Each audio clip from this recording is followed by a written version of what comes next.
तो दोस्तों शुरू कर दिया आज की इंफ्रा न्यूज। पहली खबर जो आ रही है वो हमारे देश की कंटेनर पोर्ट से रिलेटेड है, जहां पर जो 66,000 करोड़ रुपीस का अब तक का देश का बनने वाला सबसे बड़ा पोर्ट वधवन पोर्ट जो महाराष्ट्र में बन रहा है धानू तालुका में, उसके अंदर का एक बहुत ही ज्यादा बड़ा हर्डल क्लियर हो गया है। और यहाँ पर बेसिकली एनवायरमेंटल प्रोटेक्शन अथॉरिटी या DTEPA के द्वारा नो ऑब्जेक्शन सर्टिफिकेट इस प्रोजेक्ट को दे दिया गया है।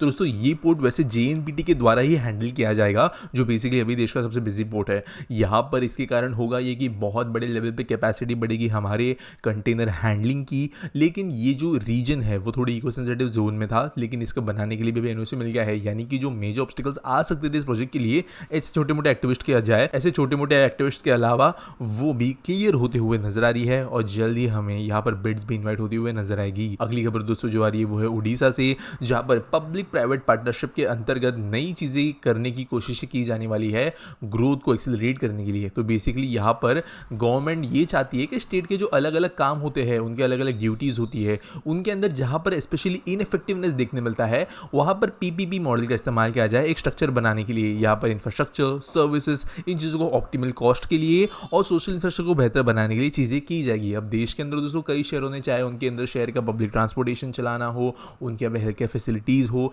ऐसी कई चीज़ों को PPP मॉडल पे चलाया है। कई जगह पे सक्सेसफुल हुआ है, कई जगह पे नहीं हुआ है, लेकिन उड़ीसा अब इस चीज़ को अपनाने वाला है। अगली खबर दोस्तों जो आ रही है वो है हमारे गवर्नमेंट के 60 क्वालिटी कंट्रोल ऑर्डर से रिलेटेड, जो कि एंड ऑफ द ईयर तक कंज्यूमर गुड्स के लिए एप्लीकेबल होगी, जहाँ पर rubber, paper, light engineering items, इन जैसे चीज़ों को इंक्लूड किया गया है। तो दोस्तों आपको मैं बताता हूँ यहाँ पर इशू क्या है। हमारे देश के अंदर जो है कई ऐसे गुड्स बनते हैं लार्ज स्केल पर, जो कोई बहुत बड़ी फैक्ट्री नहीं बनाती है, MSMEs होती है, जो मतलब 20-50 लोगों के साथ में एम्प्लॉयड होती है, जो ऐसी चीज़ें बनाने का काम करती है। अब होता यहाँ पर यह है कि जब देश को एक्सपोर्ट्स के बारे में हम देखते हैं तो कहीं ना कहीं पर एक basic level of quality maintain होना जरूरी है। हमारे यहाँ पे मैन्युफैक्चरर्स जो है वो कई बार जो है ठीक से चीज़ें मेंटेन नहीं कर पाते, और ओवरऑल फिर देश का जो नाम है वो बाहरी मार्केट में खराब होता है और हमारे को अब एक्सपोर्ट ऑर्डर्स मिलना कम हो जाता है। इसके लिए यहाँ पर इशूज़ ये ऑर्डर किए गए हैं, जिसके अंतर्गत बेसिक क्वालिटी लेवल मेंटेन करना ही पड़ेगा, उसको चेक किया जाएगा, जिसकी वजह से यहाँ पर आगे जाकर जो चीज़ें एक्सपोर्ट होगी वो मेंटेन होगी। वैसे दोस्तों ये जो प्रोडक्ट्स है ये आगे जाकर दूसरे प्रोडक्ट्स में लगने वाली चीज़ें हैं, जैसे air conditioner, refrigerant pipe, safety valves वगैरह। तो ये एक इंपॉर्टेंट स्टेप है देश की मैन्युफैक्चरिंग को क्वालिटी के हिसाब से भी आगे बढ़ाने के लिए। अगली दोस्तों जो खबर आ रही है वो है हमारे मिनिस्ट्री ऑफ डिफेंस से, जिन्होंने इस वीक काम इनिशिएट कर दिया है न्योमा एडवांस लैंडिंग ग्राउंड को एक्सपांड करने के लिए, जो कि ईस्टर्न लद्दाख में मौजूद है। तो दोस्तों ये फुल फ्लेज ऑपरेटिंग बेस बनाने का यहाँ पे गवर्नमेंट ने डिसीजन लिया है, जब वो फाइटर एयरक्राफ्ट टेक ऑफ और लैंड कर पाएंगे।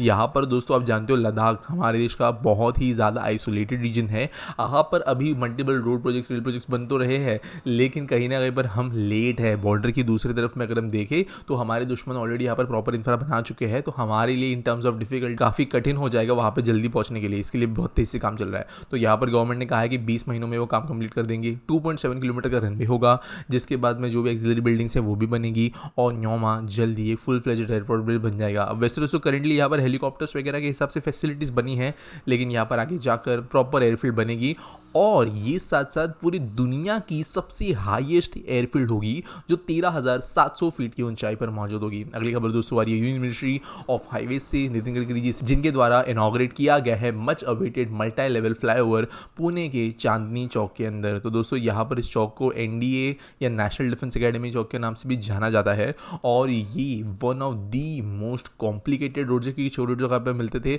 और बहुत ही मेजर कंजेशन यहाँ पे देखना मिलता था। पुराने एस्टेब्लिश जिसको गिराना पड़ा था यहाँ पर इसको बनाने के लिए। और अगर आप इसके फोटोज वगैरह देखते हो तो आपको समझ में आएगा कि इनफैक्ट काफी कॉम्प्लिकेटेड ये चौक है। तो यहाँ पर 865 करोड़ रुपीस खर्च किए गए पुणे म्युनिसिपल कॉर्पोरेशन द्वारा इसको रीडेवलप करने के लिए, और इसके कारण अभी बहुत ही ज्यादा बड़े लेवल पर ट्रैफिक कंजेशन ईज होने की उम्मीदें जताई गई हैं। अगली दोस्तों जो खबर आ रही है वो है उत्तर प्रदेश से, जो कि जल्द ही इलेक्ट्रिक मैन्युफैक्चरिंग के हब बनने के लिए 6,000 करोड़ रुपीस के MOUs हासिल कर चुका है। तो यहाँ पर EV रिलेटेड इंफ्रास्ट्रक्चर के लिए मेजरली ये MOUs है, और 1,000 करोड़ की EV मैन्युफैक्चरिंग स्टेट में होगी ऐसा कहा गया है। 100 एकड़ लैंड रिक्वायर होगा इसके लिए, जिसके लिए गवर्नमेंट अभी काम कर रही है, और उम्मीद ये जताई गई है कि इन्होंने करेंटली देश के highest number of e-vehicle registration किसी भी स्टेट के सबसे कराया है, जहाँ पर 25% ऑफ टोटल ईवीज जो रोड पे है वो यूपी में है। अब यहाँ पर वैसे 4,15,000 ईवीज का रजिस्ट्रेशन है उत्तर प्रदेश के अंदर, लेकिन ये कंसिडर करना जरूरी है। यहाँ पर private vehicles, public vehicles, buses, rickshaw सब काउंट हो जाता है। अगली खबर दोस्तों आ रही है वो है हमारे इंडियन एयरफोर्स से,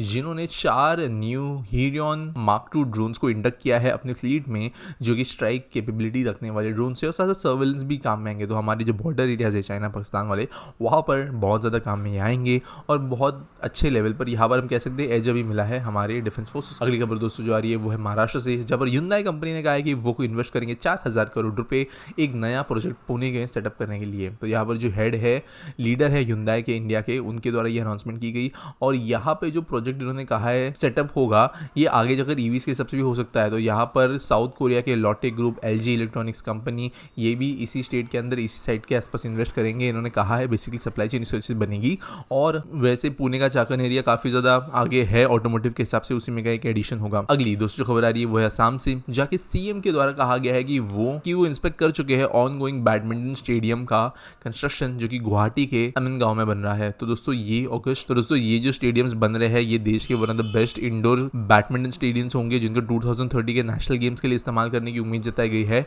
यहाँ पर इसी का इंस्पेक्शन इन्होंने किया है और काम जो है काफी अच्छे स्पीड से चल रहा है, जिसका इनॉग्रेशन जल्द होगा। अच्छा, एसपीटी सॉल के बारे में बात करें तो रनवर पूछते हैं why so poor condition of blue collar job workers, no proper equipments provided to sewage cleaner worker. तो देखो यार, हमने जब इंफ्रा न्यूज शुरू की थी तब विद इन 200-300 न्यूज एक खबर आई थी कि अभी देश के अंदर काइंड ऑफ इलीगल कर दिया जाने वाला है मैनुअल स्कैवेंजिंग को, जो आप बोल सकते हैं सैनिटेशन वर्कर्स को अंदर घुस के जो काम करना पड़ता है उसको बैन कर दिया गया था और हर गवर्नमेंट को मशीन यूज करना जरूरी था। स्टेट लेवल हो, सिटी लेवल हो, कोई भी नगर पंचायत लेवल पे क्यों ना हो, उनको मशीन्स यूज करनी थी और उस टाइम पे गवर्नमेंट को उनको सपोर्ट देना था उन मशीन्स वगैरह के लिए और वो काम जो है पूरा बंद करना था।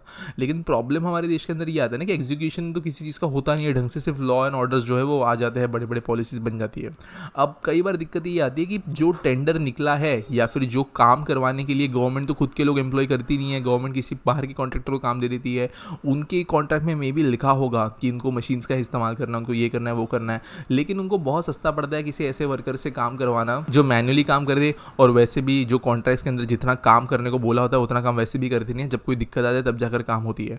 तो इसी के लिए मशीन्स के इस्तेमाल के बजाय ये लोग रूल्स होने के बावजूद जो है वर्कर्स को रखते हैं। वर्कर्स के अंदर नॉलेज नहीं होता कि ये चीज़ें कितनी डेंजरस है, गैसेस का इशू होता है, लॉन्ग टर्म हेल्थ इफेक्ट्स का इशू होता है, जान जाने का खतरा होता है कि हम आसपास जो है खबरें सुनते रहते हैं इन चीज़ों के बारे में, लेकिन जो कॉन्ट्रैक्टर्स है उन चीज़ों को एक्सप्लॉइट करते हैं, ब्यूरोक्रेट्स जो है वो उन चीज़ों को नरिश करते हैं, जिनका काम है इन चीज़ों के ऊपर नज़र रखना। जो हमारी पुलिस डिपार्टमेंट या विजिलेंस डिपार्टमेंट है वो इसके अंदर कोई काम करती नहीं है और यहाँ पर जो है इस चीज़ की वजह से ये रूल होने के बावजूद अभी भी चीज़ें चल रही है। कुछ शहरों ने चीज़ें इंप्लीमेंटेशन की है ठीक से कुछ लेवल पर, लेकिन बड़े लेवल पे कुछ नहीं हो पाया। उम्मीद करता हूँ आपको सवाल का जवाब मिल गया होगा। आपके पास कोई सवाल है आप नीचे मुझे पूछ सकते हो। मिलेंगे अगले वीडियो में।